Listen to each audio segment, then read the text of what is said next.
कहते हैं इन तीन महिलाओं को तुलसी को जल भूल से भी नहीं चढ़ाना चाहिए। दोस्तों, एक समय की बात है, देवी सत्यभामा भगवान श्री कृष्ण के पास आती हैं और उनसे पूछने लगती हैं, हे प्रभु, पहले आपने मुझे तुलसी को जल देने का और तुलसी के पास दीपक जलाने का महात्म्य सुनाया था, किंतु हे प्रभु, आज मैं आपसे यह जानने के उद्देश्य से आई हूँ कि तुलसी को जल चढ़ाने के नियम क्या है। कौन सी स्त्री तुलसी को जल चढ़ा सकती है और कौन सी स्त्री तुलसी को जल नहीं चढ़ा सकती, इस विषय में मुझे ज्ञान दीजिए। भगवान श्री कृष्ण कहते हैं, हे सत्यभामा, आज तुमने उत्तम प्रश्न किया है। तुलसी को जल देने के महत्वपूर्ण नियम होते हैं।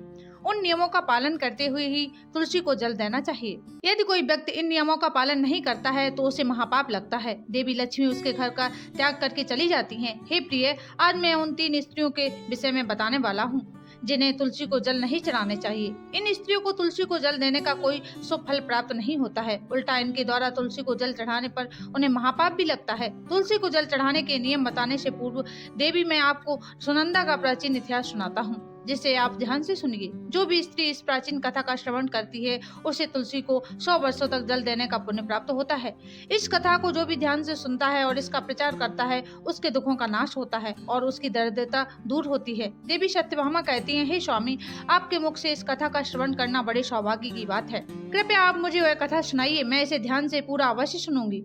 भगवान श्री कृष्ण कहते हैं, हे देवी सत्यभामा, पूर्व काल की बात है। दक्षिण देश में एक अत्यंत शोभायमान नगरी थी। उस नगरी में सुदेव नाम का एक ब्राह्मण निवास करता था। सुदेव बहुत ही बुद्धिमान और शास्त्रों में पारंगत था। उसने वेदों का भी अध्ययन किया था। उसी नगर के पास एक नगर था। उस नगर में ध्यान नाम का एक विद्वान ब्राह्मण था। उसकी एक पुत्री थी जिसका नाम सुनंदा था। उस ध्यान शर्मा ने बड़े ही लाड प्यार से अपनी पुत्री का लालन पालन किया था। उसकी पुत्री अत्यंत सुंदर और गुणवान थी। जब सुनंदा विवाह के योग्य हुई तो ध्यान शर्मा को अपनी पुत्री के विवाह की चिंता सताने लगी। इसलिए उसने अपनी पत्नी से कहा, हे प्रिय, हमारी पुत्री अब जवान हो चुकी है, इसलिए अब इसका विवाह हमें कर देना चाहिए। तब उसकी पत्नी कहती है, हे स्वामी, मेरी दृष्टि में एक विद्वान ब्राह्मण है जिनका नाम सुदेव है। मैं तो कहती हूँ हमारी पुत्री का विवाह उन्हीं श्रेष्ठ ब्राह्मण के साथ करा दिया जाए। उनके साथ विवाह करके हमारी पुत्री सुखी जीवन व्यतीत करेगी। ध्यान शर्मा कहता है, हे प्रिय, तुम ठीक कहती हो। मैंने भी सुदेव जी के विषय में बहुत सुना है। अब हमारी पुत्री का विवाह उन्हीं के साथ करेंगे। मैं कल ही उनके पास अपने पुत्री के विवाह का प्रस्ताव लेकर जाता हूँ।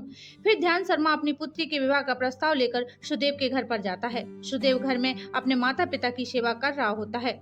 जब ध्यान शर्मा सुदेव को अपने माता पिता की सेवा करते हुए देखता है तो उसे बड़ा आनंद होता है। वह सोचता है, अरे वाह, यह ब्राह्मण पुत्र तो कितना महान है, यह तो बड़ी प्रसन्नता से अपने माता पिता की सेवा कर रहा है। जब ध्यान शर्मा को सुदेव द्वार पर खड़ा देखता है तो उनका स्वागत करता है और कहता है, हे विप्र, पधारिए, आपका स्वागत है। कहिए, मैं आपकी किस प्रकार से सहायता कर सकता हूँ। सुदेव अतिथि सत्कार देखकर ध्यान शर्मा बहुत प्रसन्न हो जाता है। वह देखता है कि सुदेव का घर अत्यंत पवित्र और शुद्ध होता है। उसके घर के सामने तुलसी का पौधा होता है और घर के अंदर भगवान विष्णु की प्रतिमा रखी हुई होती है। इससे शर्मा को विश्वास हो जाता है कि सुदेव ही उसकी पुत्री के लिए सर्वोत्तम वर है। फिर ध्यान शर्मा सुदेव से कहता है, हे विप्र, आज मैं आपके पास मेरी पुत्री के साथ आपके विवाह का प्रस्ताव लेकर आया हूँ। मेरी पुत्री के लिए आपके श्रेष्ठ वर कहीं मिल नहीं सकता। सुदेव के माता पिता भी यह सुनकर प्रसन्न हो जाते हैं और सुदेव को विवाह के लिए मना लेते हैं। फिर सुदेव भी विवाह के लिए तैयार हो जाता है। विवाह का मुहूर्त तय किया जाता है और एक पवित्र स्थान पर सुदेव और सुनंदा का विवाह संपन्न किया जाता है। सुनंदा के सुंदर और मनमोहक रूप को देखकर सुदेव बहुत प्रसन्न होता है। सुनंदा अत्यंत गुणवान और चरित्रवान स्त्री थी। विवाह के बाद जब सुनंदा सुदेव के घर पर आती है तो वह अपने पति और सास ससुर की बड़ी सेवा करती है। अपने मधुर वाणी कार्यों से वह सभी के मन को जीत लेती है। सुनंदा के ससुराल वाले भी उसके कार्य से बहुत संतुष्ट रहते हैं। सुनंदा नित्य अपने पति से पहले जाकर घर का आंगन साफ करती थी, फिर घर की साफ सफाई करके स्नान किया करती थी। सुनंदा नित्य तुलसी को जल देती थी और फिर पूजा घर में जाकर भगवान विष्णु और माँ लक्ष्मी की पूजा किया करती थी। फिर भोजन बनाकर उसमें तुलसी पत्र डालकर भगवान विष्णु को भोग लगाया करती थी। उसके बाद वह अपने पति को भोजन कराकर फिर भोजन ग्रहण किया करती थी। रात को वह पति के चरण दबाकर उसके सो जाने के बाद ही सोया करती थी। सुनंदा के अंदर एक पतिव्रता नारी के सभी लक्षण थे और वह अपने पति को ही परमेश्वर मानकर उनकी सेवा करती थी। सुनंदा ने कभी अपने पति के अलावा अन्य पुरुषों के विषय में विचार नहीं किया। वह सत्य धर्म का पालन करने वाली और धर्म कार्य करने वाली पवित्र स्त्री थी। उसने कभी कोई अशुभ कार्य नहीं किया। सुनंदा के ऐसे सात्विक और सरल स्वभाव को देखकर माँ लक्ष्मी भी बहुत मेहरबान थी। माँ लक्ष्मी चलकर उसके घर में आकर निवास करने लगी, जिससे सुनंदा के जीवन में सुख समृद्धि और भी बढ़ गई। भगवान श्री कृष्ण कहते हैं, हे देवी सत्यभामा, देवी लक्ष्मी उन्हीं स्त्रियों पर अपनी कृपा दृष्टि बनाए रखती हैं जो पतिव्रता होती हैं और जो सत्य धर्म का पालन करती हैं। सुनंदा के अंदर भी सभी लक्षण थे जो एक श्रेष्ठ पतिव्रता नारी के अंदर होने चाहिए। लेकिन आगे मैं तुम्हें बताऊंगा कि सुनंदा की एक भूल के कारण देवी लक्ष्मी उसके घर को त्याग कर कैसे चली गई। एक दिन सुनंदा का पति अत्यंत कामात होकर सुबह स्नान करने के पश्चात सुनंदा के पास आया और उसने सुनंदा के साथ शारीरिक संबंध स्थापित किया, जिससे सुनंदा का शरीर अपवित्र हो गया। लेकिन सुनंदा का मन भी काम के प्रभाव में ही था, इसलिए वह अपने नित्य नियम को भूल गई। उसने अपने पति के साथ संबंध बनाने के बाद बिना स्नान के ही तुलसी को स्पर्श किया और उसे जल दे दिया, जिससे सुनंदा के शरीर में महामोह ने प्रवेश कर लिया। सुनंदा के सारे इंद्रिय तिलमिला उठे। सुनंदा के शरीर में महामोह ने प्रवेश करते ही देवी लक्ष्मी ने सुनंदा के घर को त्याग दिया और लक्ष्मी उस स्थान से चली गई। तब से सुनंदा के शरीर में निवास कर रहे उस महामोह ने उसे सभी धार्मिक कार्यों से वंचित कर दिया। इसका विपरीत प्रभाव सुनंदा के पति पर भी पड़ा और वह सदा कामात होकर सुनंदा के साथ विहार करने लगा। उसका मन सदैव काम वासना में लगा रहता था। फिर एक दिन सुनंदा के पति ने तो सभी सीमाओं का उल्लंघन किया और सुनंदा के मासिक धर्म के दौरान ही उसने उसके साथ संबंध स्थापित किया, जिससे सुनंदा के शरीर में निवास कर रहा ब्रह्म हत्या का पाप उसके पति में प्रवेश कर गया। हे देवी सत्यभामा, जब स्त्री मासिक धर्म में होती है तो उसके शरीर में 3 दिनों तक ब्रह्म हत्या का पाप निवास करता है, क्योंकि ब्रह्मदेव ने इंद्र के शरीर से ब्रह्म हत्या का पाप निकालकर वृक्ष, जल, अग्नि और अप्सराओं को ग्रहण करने के लिए कहा था। उसी समय से स्त्रियों के शरीर में मासिक धर्म के दौरान ब्रह्म हत्या का पाप निवास करता है और जो भी पुरुष मासिक धर्म के दौरान स्त्री को स्पर्श करता है अथवा उसके साथ संबंध बनाता है, यह पाप उसके शरीर में प्रवेश कर जाता है। वही ब्रह्म हत्या का पाप सुनंदा के पति के शरीर में अंदर प्रवेश कर गया और जमीन पर गिर पड़ा। उसे तुरंत ही कोढ़ का रोग हो गया। उसका अंग अंग जलने लगा, उसके शरीर पर छाले पड़ गए और दर्द से चीखने चिल्लाने लगा। यह मुझसे क्या अपराध हो गया है, मेरे द्वारा भयंकर पाप हो गया है, मैंने सब कुछ जानते हुए भी महापाप किया है, अब मेरी रक्षा कौन करेगा। सुनंदा की सास तुरंत उस स्थान पर आ गई जो उसने देखा कि उसका पुत्र कोढ़ के रोग से ग्रसित होकर जमीन पर पड़ा है और क्रोध में आकर सुनंदा से कहने लगी, अरे उल्टा, अरे पापनी, तूने यह क्या कर डाला, अपने पति का धर्म भ्रष्ट कर डाला। अपने पति की ऐसी हालत देखकर सुनंदा बहुत घबरा गई और जोर जोर से रोने लगी। कहने लगी, हे सासू माँ, मुझे क्षमा करो, मुझसे बहुत बड़ा अपराध हो गया है, काम के वशीभूत होकर मेरे द्वारा यह अपराध हो गया है। सुनंदा की सास ने कहा, हे पापनी, तू इस घर से अभी चली जा, तुझ जैसी उल्टा स्त्री को इस घर में नहीं रहना चाहिए, तूने मेरे बेटे के जीवन को नरक बना दिया है। सुनंदा कहती है, सासू माँ, मैं कहाँ जाऊँ, मेरे पति के अलावा मेरा तो कोई नहीं है, मैं उन्हें छोड़कर जीवित नहीं रह सकती। सुनंदा की सास कहती है, तू कहीं पर भी जा, लेकिन अब इस घर में निवास नहीं कर सकती। इतना कहकर सुनंदा की सास ने उसे धक्के मारकर उसे घर से निकाल दिया। फिर सुनंदा दुखी होकर घर से निकल गई। उसे अपनी भूल का पछतावा होने लगा। उसे भी समझ में नहीं आ रहा था कि वह क्या करे। सुनंदा चलते चलते एक वन में जाती है और उसी वन में एक साधु का आश्रम होता है। तब वह उस आश्रम पर सहायता मांगने के लिए जाती है तो वहाँ पर कोई नहीं होता है। सुनंदा उस आश्रम में जाकर बैठ जाती है और अपने दोस्त के विषय में सोचते हुए रोने लगती है। कुछ समय बाद एक ऋषि उस आश्रम पर आते हैं जिनका वह आश्रम होता है। जब भी ऋषि एक स्त्री को अपने आश्रम पर दुखी बैठा हुआ देखते हैं तो आश्चर्यचकित हो जाते हैं और पास आकर उस स्त्री से पूछते हैं, हे कल्याणी, तुम कौन हो और किस कारण से इस स्थान पर अकेले बैठी हो, तुम्हारे दुख का कारण क्या है। तब वह स्त्री कहती है, मुनिवर, मेरा नाम सुनंदा है, मेरे द्वारा घोर पाप हो गया है, उसी कारण से मैं अपने परिवार से बिछड़कर इस स्थान पर आई हूँ। वह कहते हैं, हे देवी, ये तुम क्या कह रही हो, तुमने कौन सा पाप किया है, मुझे विस्तार से बताओ, मैं तुम्हारी कोई सहायता कर सकता हूँ तो अवश्य करूँगा। सुनंदा कहती है, हे मुनिवर, मेरे द्वारा घोर पाप हो गया है। मासिक धर्म के दौरान मैंने पति के साथ संबंध बनाया, इसी कारण से मेरे पति कोढ़ से ग्रस्त हो गए हैं और दुख भोग रहे हैं। फिर ऋषि कहते हैं, बेटी, तुम चिंता मत करो, तुम्हारे द्वारा जो पाप हुआ है उसका प्रायश्चित करो, तुम्हें पाप से मुक्ति मिल जाएगी। तुम इस आश्रम में बैठकर भगवान विष्णु की पूजा करो, तुलसी को नित्य जल दो और गौ माता की सेवा करो, तुम्हारा पति जल्दी ठीक हो जाएगा।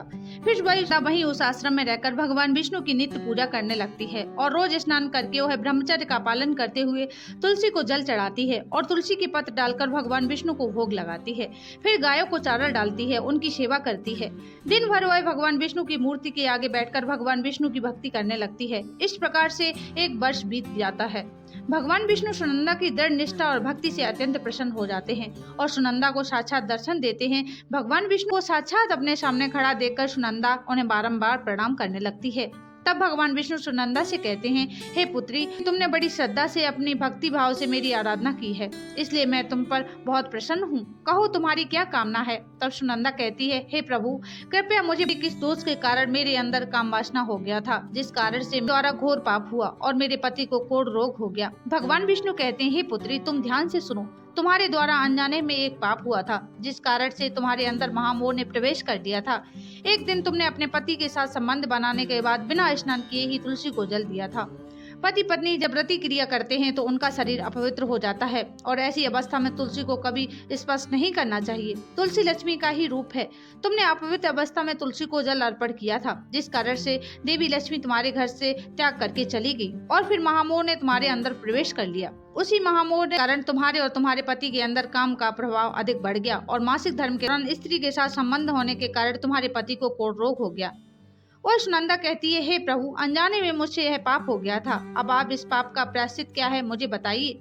भगवान विष्णु कहते हैं, हे सुनंदा, इस पाप का प्रायश्चित तुमने 1 वर्ष तक ब्रह्मचर्य व्रत का पालन करके कर लिया है, इसलिए अब तुम पाप से मुक्त हो चुकी हो। सुनंदा कहती है, हे प्रभु, कृपया मुझे बताइए किस अवस्था में तुलसी को जल नहीं देना चाहिए और तुलसी को जल देने के क्या नियम है। भगवान विष्णु कहते हैं, हे सुनंदा, अब मैं तुम्हें तुलसी को जल देने का नियम बताता हूँ, तुम इसे ध्यान से सुनो।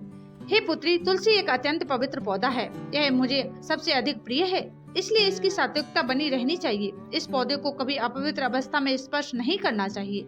जो स्त्री धर्म में हो उस स्त्री को इस पौधे को कभी स्पर्श नहीं करना चाहिए। मासिक धर्म के दौरान स्त्री के शरीर में ब्रह्म हत्या का पाप होता है, ऐसे में स्त्री को तुलसी को जल नहीं देना चाहिए।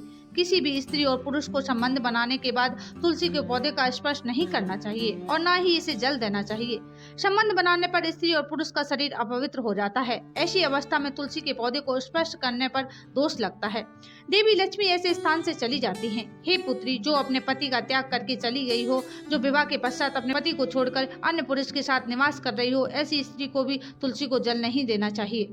तुलसी की पूजा करने का अधिकार केवल पतिव्रता स्त्री को ही है। जो स्त्री उसे तुलसी को जल नहीं देना चाहिए। हे सुनंदा, अब मैंने तुम्हें तुलसी को जल देने के संबंध में महत्वपूर्ण नियम बताए हैं, तुम इसे ध्यान में रखो।